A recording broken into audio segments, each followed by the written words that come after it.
Welcome to my channel. My name is Lisa Allistway, and on this channel, you will find a variety of inspirational and informational videos.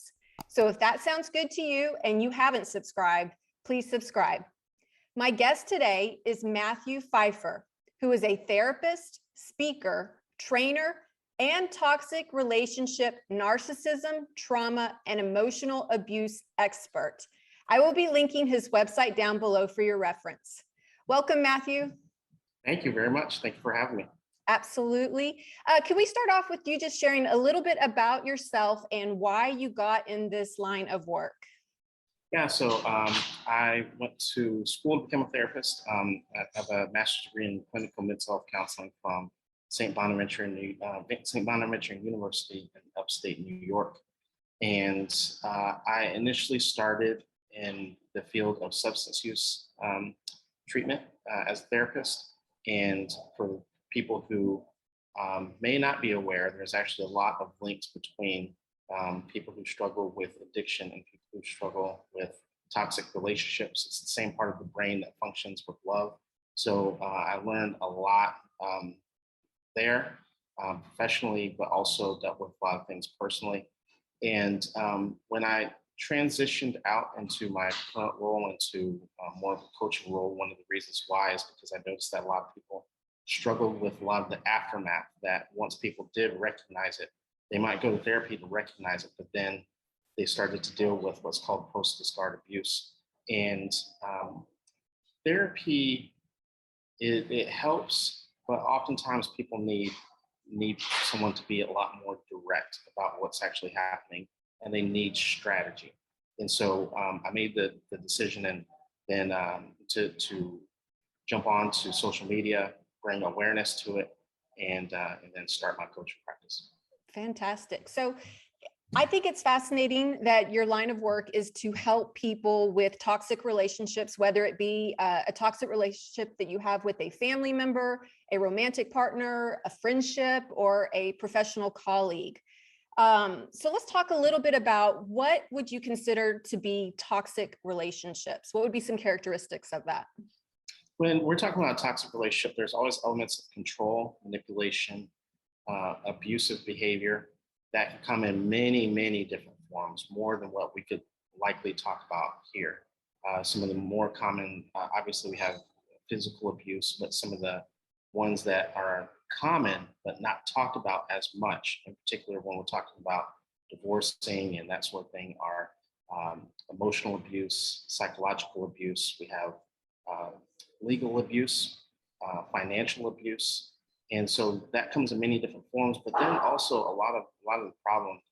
One of the things I tell people whenever I'm doing a live or doing a presentation is I don't allow for people to point fingers at narcissists. Everything they do is problematic, but what we have to understand is that both people need work.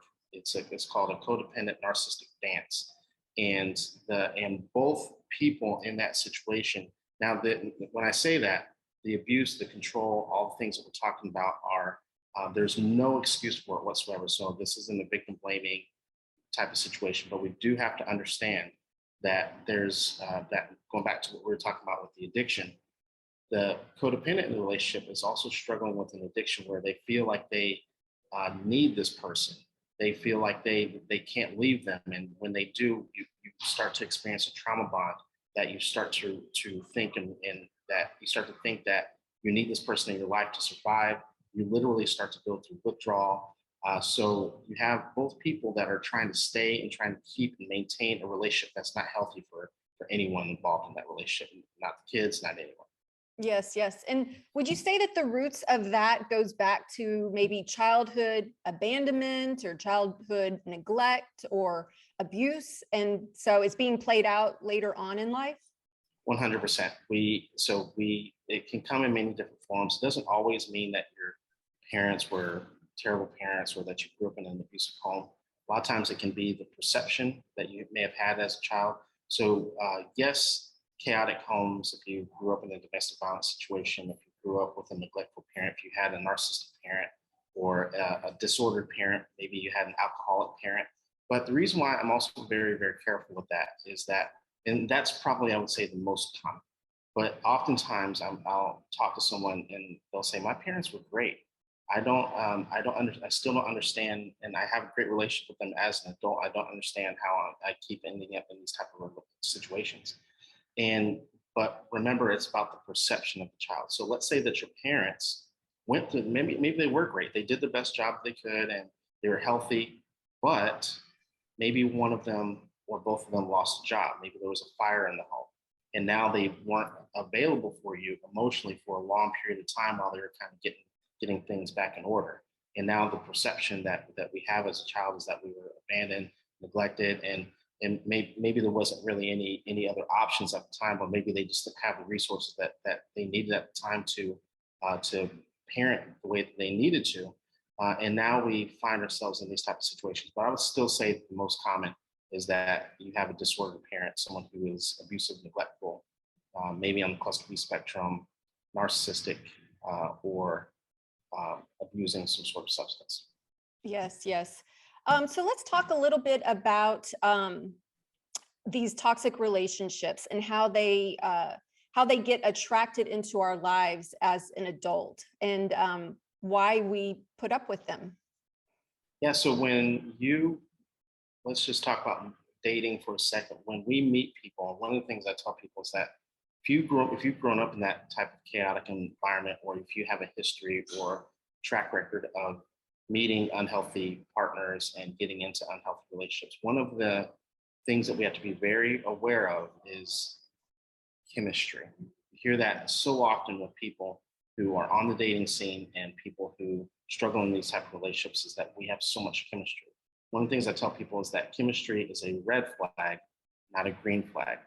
And the reason why is that we, just like we were just talking about, we mirror our adult relationships after our childhood. And oftentimes that chemistry, the reason why it feels so good and so comforting is because you're used to it. People who go through a healing process from a toxic relationship, a healthy relationship is actually not going to have a lot of chemistry. I always compare it to desserts versus vegetables. When you see dessert, you're excited. You cannot wait to eat it. And like you can't wait to eat more of it. But you notice that when you eat too much of it, or if you eat it with nothing on your stomach, things like that, you don't feel really good about it later on. Vegetables, you can eat it any time of day, all day, every day. You're not as excited in the beginning, but it's a lot more sustainable for a longer period of time. And that's very, very similar to getting into a healthy relationship versus a toxic one. Mm-hmm. So one theme that I've seen over the last few years online is all of these narcissistic forums and people going on trying to diagnose if their partner is a sociopath, they're a psychopath, or do they have BPD? And they're searching for that label to like make the next action in their life or to change the relationship. You don't necessarily have to have these labels or diagnosis. All you have to know is if they make you feel bad. And so when people come to you seeking help for a toxic relationship, I imagine they're at a crisis point. What types of things are you looking for in that client to see if they are prepared to make the necessary changes to improve? Well, a lot of times I'll just flat out ask them if if it were their son, if it were their daughter, and they described the relationship that they were in, and they came to them, what would you tell them? What advice would you give them? Because the reality of it is that oftentimes, like you're talking about in the forums, people are. This is going back to what I was saying earlier. I don't allow for people to just point fingers at the narcissist, because you get distorted, you get so fixated on the narcissist. And people talk about the narcissist being controlling, but people don't talk enough about how the codependent also struggles with issues of control. And so I'm gonna touch on that here in just a second. But oftentimes we know people who are victims of abuse and victims of narcissism. They don't want to say the words. They don't want to admit it, because it forces them to make the difficult decision of breaking things up, of now being responsible for my own feelings, my own emotions, and that sort of thing. And oftentimes people don't want to be the bad guy or the villain in someone else's story. So when I ask them the question, what would you tell your son or daughter? Oftentimes, without hesitation, sometimes before I even finish my question, people are like, oh, I would tell them to leave immediately, which tells me that you know. Mhm. And oftentimes I'll just flat ask them like, what would you like to see happen in this relationship? And like I said before, I work with people who are out of the relationship or trying to get out of the relationship and are looking to move their life forward. And I also understand that everyone goes through their stages of change. So some people, they're just flat out just not ready, and that's completely okay. Sometimes people want to know if that person is a narcissist to see if there's any way to salvage the relationship. And so I provide for them resources to educate them, because that's how you get through those stages of change, to learn a little bit more about what you're actually going through. But then once people come to me, when I know that they're ready to work with me, is they're like, yeah, I've met with a lawyer, I've done this. Now we're in an action state where we're ready to take action. They're ready to move out. They just may need a few tools here and there to be able to execute on something that they know that they want to do. Yes, yes. I think one of the most damaging type of toxic relationships is with a covert narcissism, where it reminds me of that analogy of the frog in the boiling water. Like you're just in this pot and you're going along, it's temperature's getting warmer, and then it's scalding and you get burned. And maybe even the frog dies in the pot. And so can you touch on covert narcissism as it relates to toxic relationships and how people can overcome them? Covert narcissism is very problematic because I'm just going to compare it to an overt narcissist real quick. So an overt narcissist, what people call the classic narcissist, people typically can see that narcissist coming a mile away. Yep. The other thing about an overt narcissist, as charming as they are, they still rub some people the wrong way. Mm-hmm. There are some people that just, they see it immediately and they're like, oh, no, thank you, right? Mm-hmm. Yes, they do fool some people, but then other people are like, no, thank you. That person's energy, they always want to be the center of attention. They're too loud, they're too bullyish, and we see that person coming a mile away.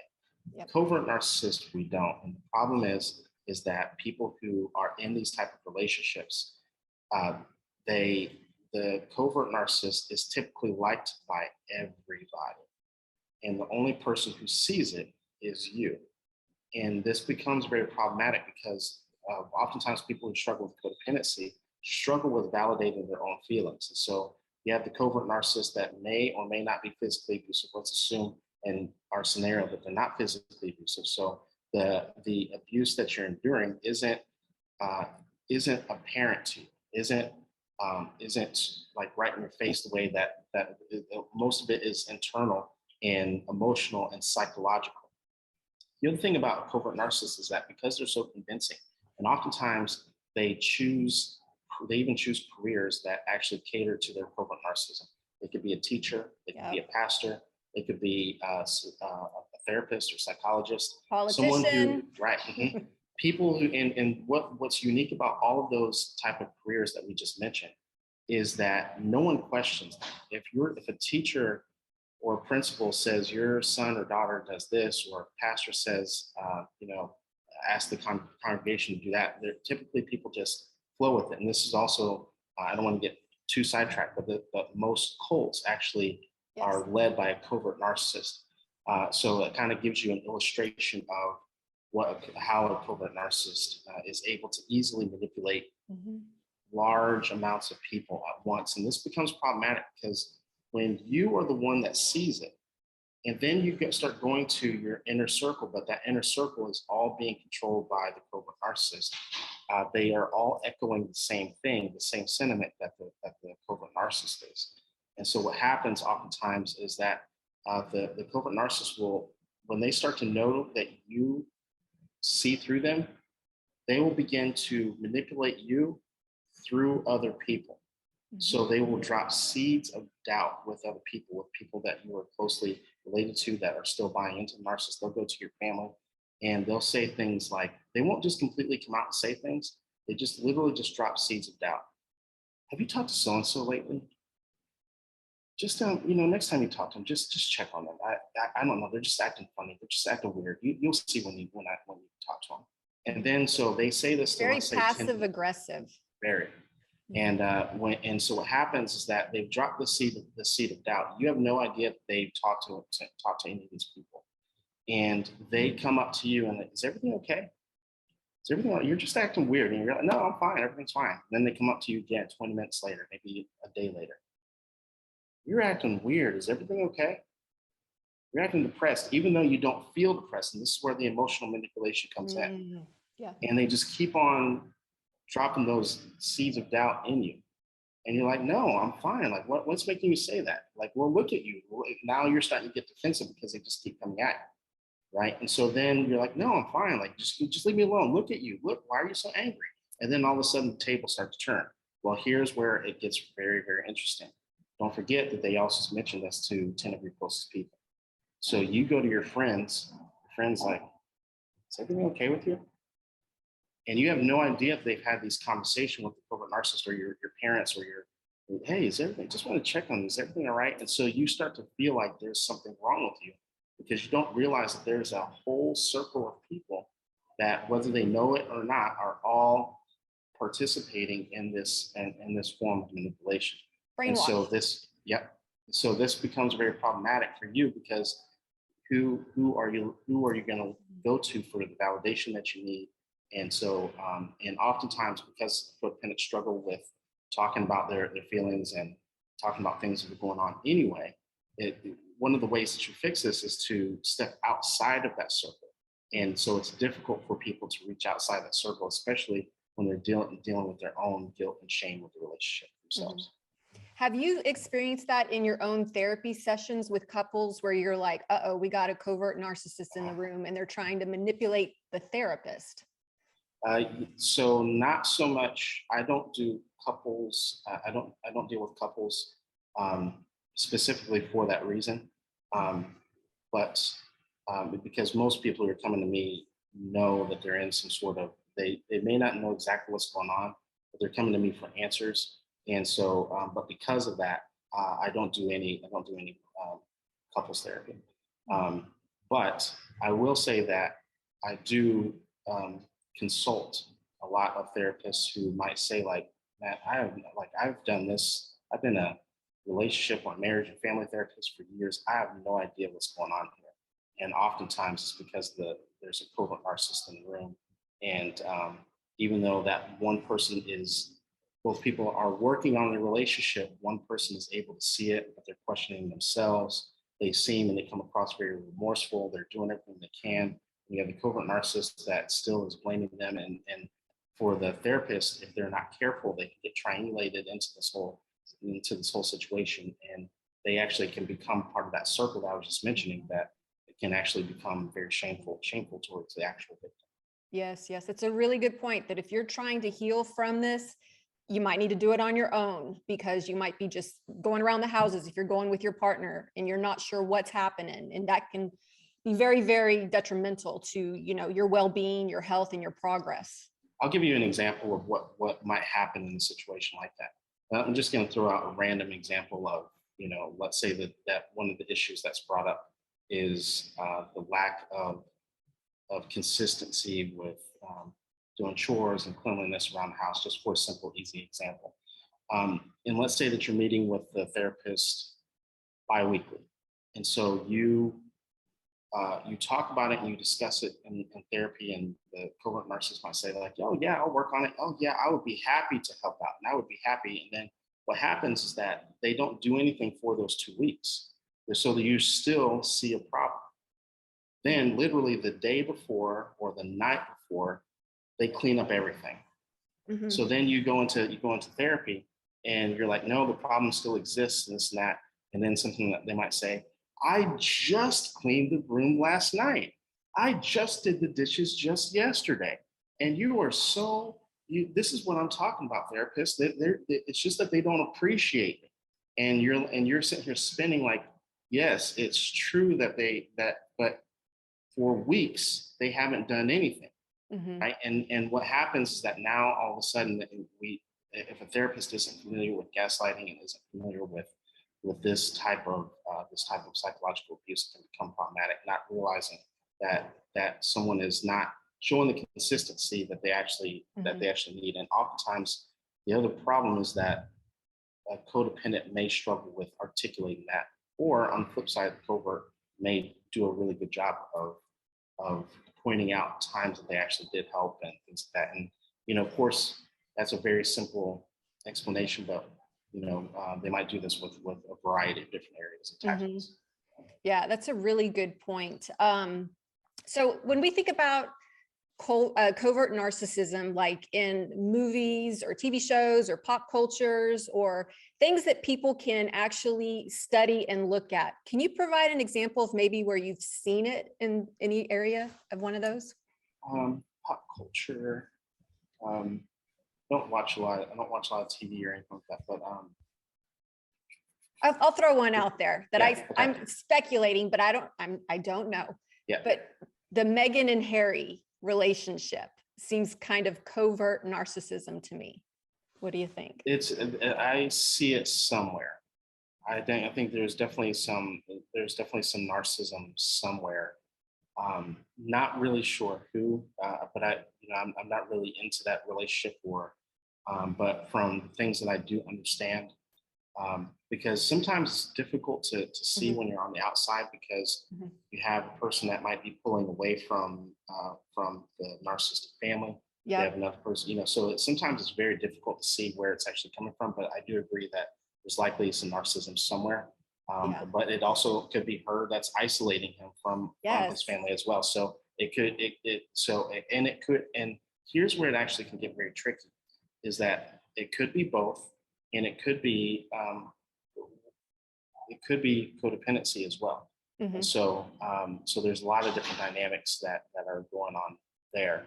And a lot of narcissists are codependent. Like those go together. And I think for both of them, and using that example, you just all have to look in both of their pasts. Both, super traumatic, that can create narcissism in both of them.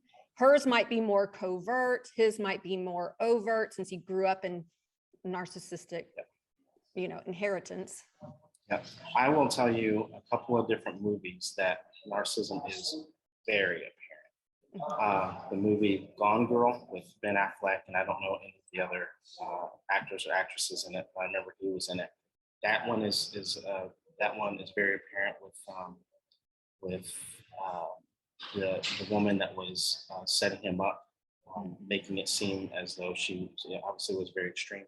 But another show that's on this, I don't know if they removed it, but I really like superhero movies. So there's a show on Netflix by Marvel called Jessica Jones. I've only seen 3 seasons of it, but when I watched it, I remember thinking, whoever wrote these stories 100% experienced narcissism. So one of the villains in the movie or in the show was able to, his superpower, but he was a villain obviously, was that he was able to speak to people, and whatever he said, they just automatically adopted it and then would just do it. So obviously that's manipulation, but he would literally do everything that I just described in terms of covert narcissism to attack the hero Jessica Jones in the movie. Anything that he said, even if it was her friends, he would just go up to them and simple words would cause them to fall under his power, and then they would even want to try to stop themselves from trying to hurt her, but they couldn't because they were under his control, under his spell, simply just by him talking.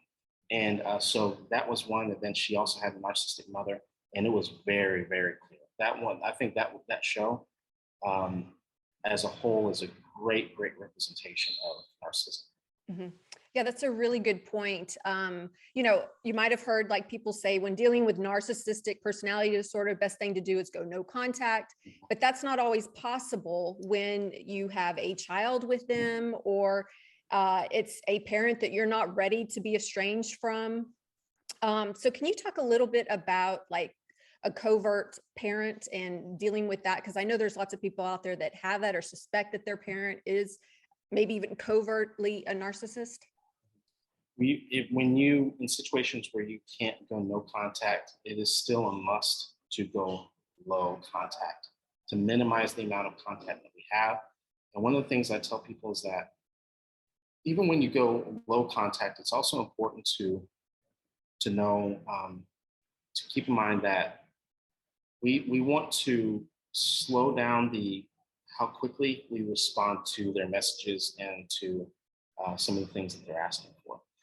One of the things we have to understand about manipulation and control is that it doesn't work without good times.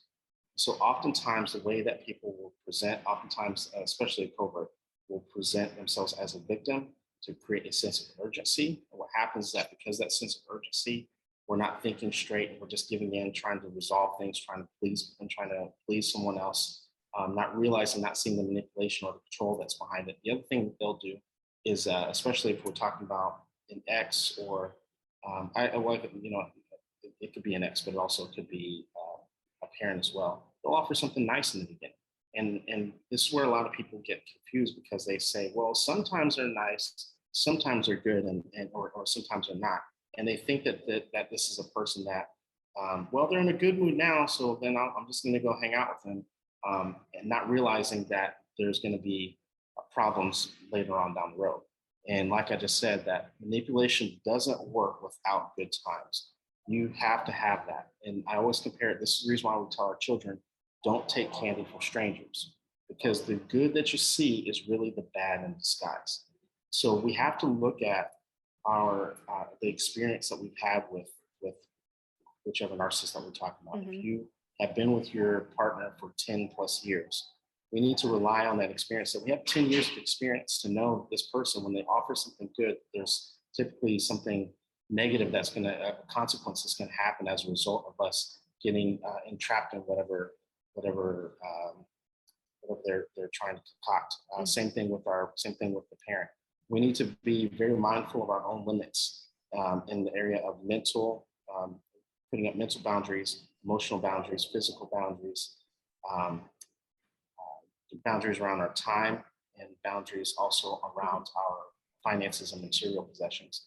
And when we do, and we slow the pace down of how quickly we respond to them, we can actually think about, like, well, what is it that they're going to do? And then we go back into that experience, because as much as people think that narcissists are unpredictable, they're actually very predictable. And typically we can go back into that experience and know that, like, you know what, last time they invited me over to their house, they went through, let's say, one of the common things with covert parent is that they'll start going through your things. They have no problem going through your closet, going through your phone, going through your purse, you start thinking about all the times that they did something like that. So you can make a better, more clear decision of how you're going to handle that situation, regardless if you decide that you're going to go over there. If it's an ex and they say something like, let's, I don't understand, how come we can't just be good co-parents and still hang out for the kids and still do split the holidays? You can come over, right? And you start thinking about all the different times that they've ruined the holiday. And you start thinking about all the different, because it gives them an opportunity to make everything all about themselves. But when you start seeing that and you start relying on that experience for yourself, it makes everything completely different. And then it makes that decision making a lot easier. Yeah, that's a really key point about the holidays. If every Mother's Day, every Christmas gets ruined and they're in a bad mood, and you're just like, what? Why? Today's a holiday. Today's the day off from work. Why are you in a bad mood? Like, if you're not having narcissism, you can't understand that. That's just how they're wired, and they will ruin your birthdays, your holidays, because it is not about them. The attention is off of them. Well, one of the things that people have to understand is common knowledge that narcissists like to be the center of attention. Even a covert narcissist, they just go about it very differently. What people don't understand often is that it doesn't matter what type of attention that they get, positive or negative. Oftentimes they like the negative attention even more than they like the positive attention. So if it's Mother's Day or Christmas and everyone's opening gifts, they have no problem creating some sort of chaos. So then all the attention is now directed towards that person. Yeah. And another key thing that you were mentioning there about how sometimes you just have to look at their past relationships. Usually there is a destruction in their wake. They've had multiple marriages, multiple baby moms. Like those are very overt ones you can see. What I tell people is that everyone has red flags, and how we can kind of tell the difference is, let's say that someone has had a couple of different divorces and a couple of bad relationships. We want to listen to see if they're able to take any responsibility. What did they learn from it? How did they grow from it? Because even if the other person was narcissist and things like that, typically you can still identify, like, you know what, I allowed this person to do this, and I didn't speak up for myself here. And so I tell people to read people like a book, not like a resume, because people who are manipulative will make it seem like they are the exception to the rule. There's no exceptions anymore, especially if you've had problematic relationships in the past. There's no exceptions, right? And so either, if you've had a troubled past, you need to do some work and understand how we got there, right? How what happened. The other thing that becomes problematic in the beginning of relationship, this happens all throughout relationships, really, but is a person making themselves seem like the victim. They will present as victims first, and what happens is that as a codependent, we want to fix everything. We want to, and that's the problem. And that's where a codependent actually needs to do work, is thinking that it's the responsibility to fix everyone. And that's how we oftentimes get trapped. And we think that we're the only person that can help them. That's the only person. And oftentimes we say that you're the only person that's available. You're the, it's just you and me. And then you feel even more of an obligation.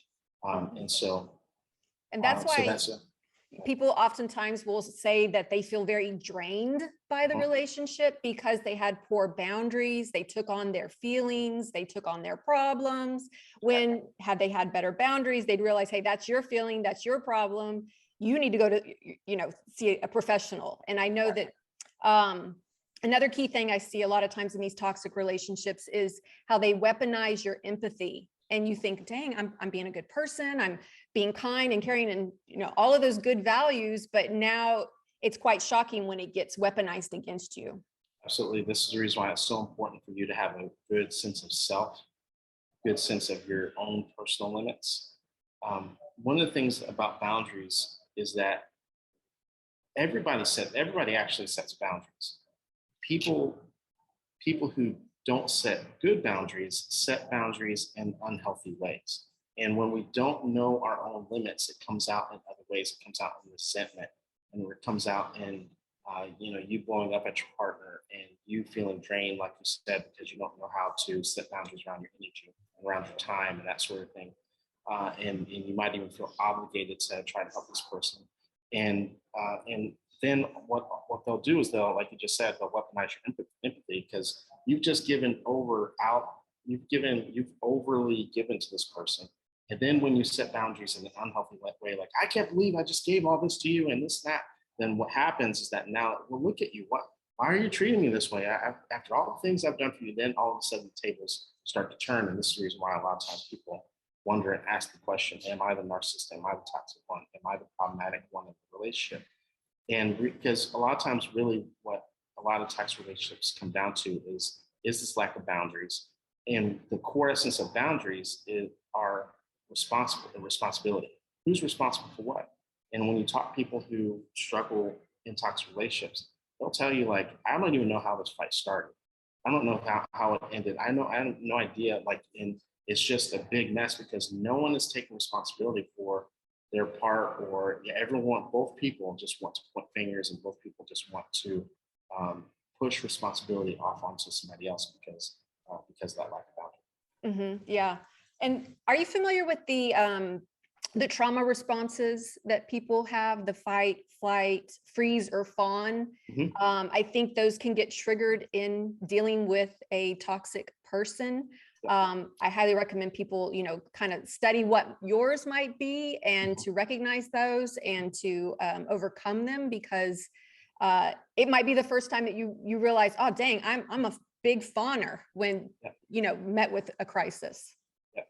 And what happens is that if you are aware of what your triggers are, you can set better, healthier boundaries. And that's one of the ways that we can kind of actually I tell people all the time that boundaries are your filter. this is actually how we can tell the difference between people that we can keep in our life and versus people that we actually need to remove that might be toxic or narcissistic. Is that when you set boundaries with someone who's toxic or narcissistic, they actually typically try to challenge those boundaries, because boundaries it won't allow for people to manipulate and control. And those are, excuse me, those are the type of things that narcissistic, and that's exactly what they want, is control. Mhm. And when that's not allowed, all of a sudden they won't even be interested anyway. But that's oftentimes where someone who's codependent or people pleasing struggle, because they don't want to feel the rejection. They will internalize that. But when you start to realize that it's not your fault, and that's actually a problem with that person, that Mhm. they can't have control, and you start to realize that rejection is actually their protection. It's not a bad thing. It's not a negative thing. And we can allow for those people to walk away.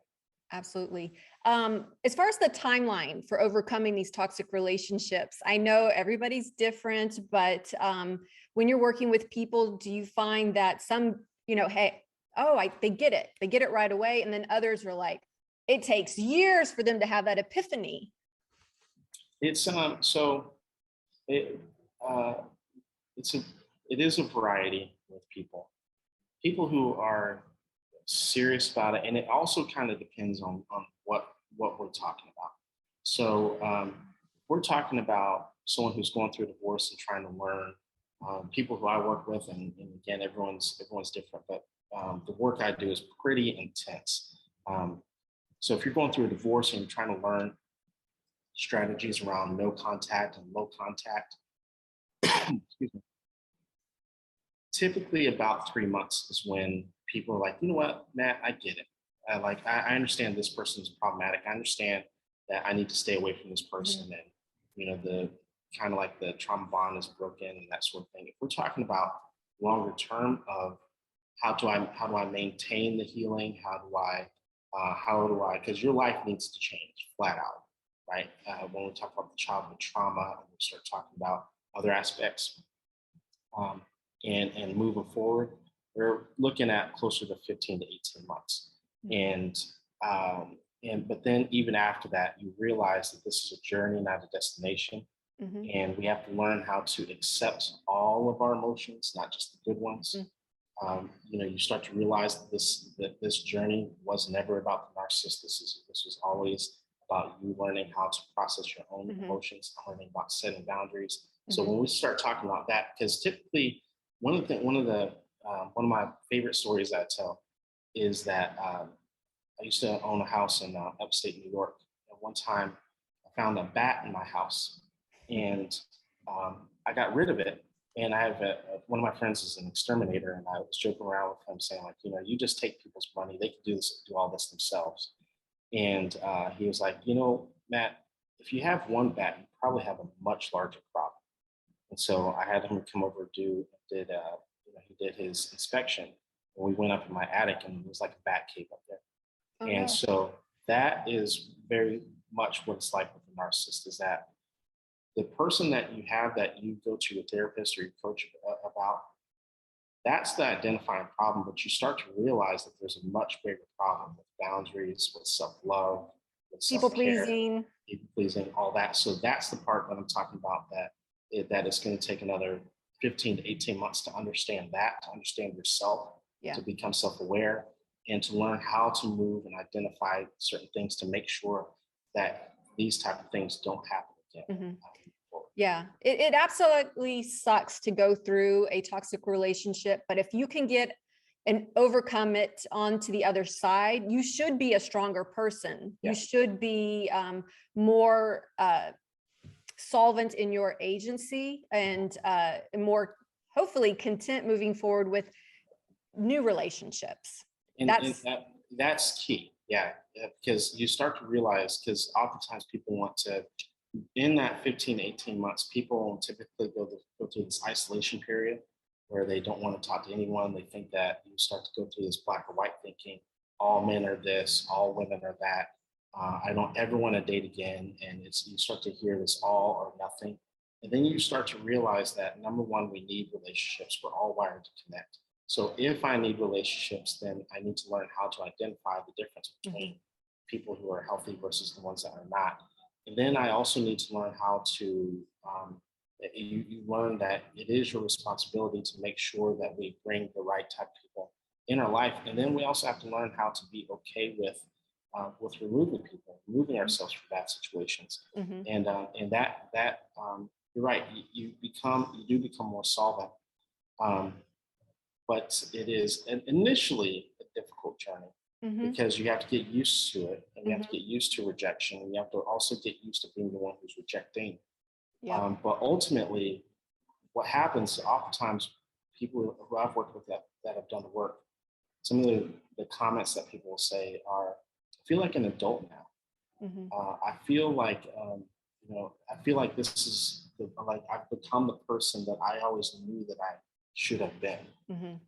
And this is, you feel so relieved, and, that especially when your nervous system starts to relax and starts to Mhm. realize that you're in the driver's seat now and those sorts of things. Do you see It's difficult. people also mad and angry? Like, why didn't anybody tell me this? Why wasn't this more talked about in school? Or why didn't I learn? Like, I think now we're seeing more of it online and so forth than previous generations. But I do think some people go through a period of mad anger as well. Because there is a grieving process, and that's part of the grieving process Yes. is to get angry. Mhm. I see a lot of people that get angry with themselves, and we have to talk about self forgiveness, going Mhm. through that process as well. Mhm. So there's a multitude Mhm. of emotions that people go through, and some of that happens because you've suppressed for so long. Mhm. And here's the thing, going back to something I said earlier, is that, and I say this respectfully, you knew. Oftentimes, a person who struggles with codependency will say initially, I had no idea that this person was like this. And I typically push back Mhm. because and not in a bad way, not in a Yeah. victim blaming or shaming type of way, but Right. this In a actually helping becomes, way.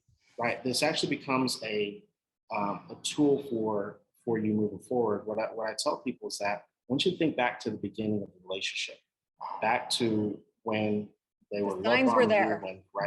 and I want you, there was something that internally said, you need to walk away from this. And I Mhm. typically ask them, what was that moment that said, you need to walk away from this? And you're like, you know what? I don't want to be the bad guy.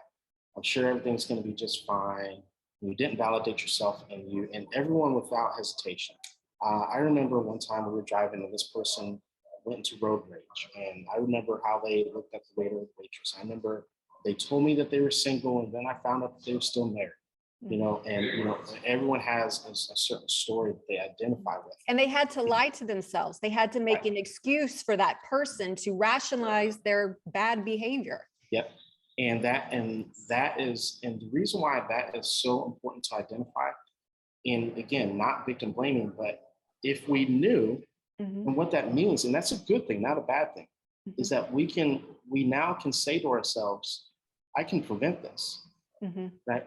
Me moving forward, it's not that I don't trust myself, it's that I didn't trust myself, but I can trust myself. Mhm. Now moving forward, I actually need to listen to that inner voice that's telling me you need to walk away, that this really is problematic. No matter what other people are Mhm. saying, it's not comfortable for me. And so this actually becomes a point where people are able to start moving forward, and they start to realize that I do have power, I do have say, I do have responsibility here. Mhm. And I can use that responsibility, and I can use that as a way to keep myself safe and to protect myself moving forward. Yes, yes. And I think it's real interesting, like if you've been through something like this before and you see online all the times where people, oh, they're in the beginning stages of their grief. Oh, they're just now figuring out that that was a covert narcissist. I think when you can get to like the 18 months where you're actually tired of reading about narcissism, you're Yeah. tired of looking at the forums, you're tired Yeah. of talking about it. In fact, it is boring. Yeah. Narcissists are boring. Covert narcissism is boring. Yeah. That's when you know you finally have arrived with this subject and Mhm. have been able to get on with your life. Yeah, absolutely. I have a lot of people. I've actually changed a lot of my content, just because even putting out the content oftentimes gets quite boring. And most people who've been following me for a few years on my platform, they've made comments like that. I'm ready to start dating again. Like I want to live life. I've been suppressed. I've suppressed myself and I've sacrificed myself for other people for so long. I'm ready to enjoy my life. So I've started to even, I also coach people on building their own platform, building their own brand, and because you do get to a point where you're like, okay, I get it. They're never going to change. They're always going to do this. There's not that much depth to a narcissist. It's actually oftentimes we overcomplicate it when we need to oversimplify it. Mhm. And you do get to a point where you're like, okay, I get it. I've accepted it, and now that I'm at this place of acceptance, I'm ready to move on my life forward. Most definitely. Well, we're getting here toward the end of our conversation. Do you have any like final thoughts that you would like to share with regards to helping people with toxic relationships?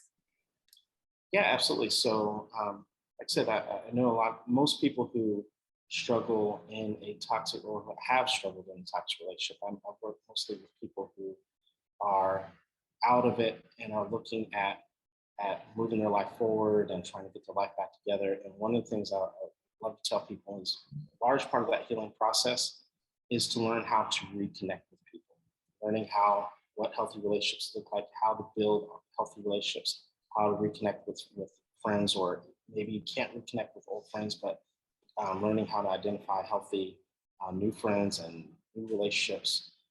It is completely okay. You deserve to be in a healthy relationship. You deserve to live your life. But also, a lot of that comes back down to you being able to trust yourself. And one of my favorite quotes when it comes to self trust is that a bird, when it lands on a tree branch, it's not worried about if the tree branch is going to break, because the bird's trust is not in the branch, it's in its own wings. It knows what it's going to do if the tree branch ever breaks. And this is one of my mantras for myself, but also people who I work with, that, yeah, we've experienced this. And yes, you're going to run into problematic people, but we don't have to allow for the problematic people to completely devastate us, because you have complete autonomy and an ability to keep yourself safe, to protect yourself, move your life forward, to walk away from people who are problematic. But to live life in isolation is not actually living life. And what happens is that you will become a much more a depleted shell version of yourself, because we are all wired to connect. All of us. That's research that's a 75-year research that's shown that we are happier connected with other people, but we do have to connect with people who are healthy. Yes, most definitely. Well, that was awesome, Matthew. Thank you so much for coming on my channel today. I think you provided a wealth of information on here, and I hope whoever hears this gets the message and, can share this with others who might be struggling with it. Obviously, that would be ideal. Well, thank you for having me. Yes, most definitely. And if you guys like this video, be sure to give it a thumbs up, and don't forget to leave a comment down below, and don't forget to subscribe and hit the bell to be alerted to when the next video drops. Thanks for watching.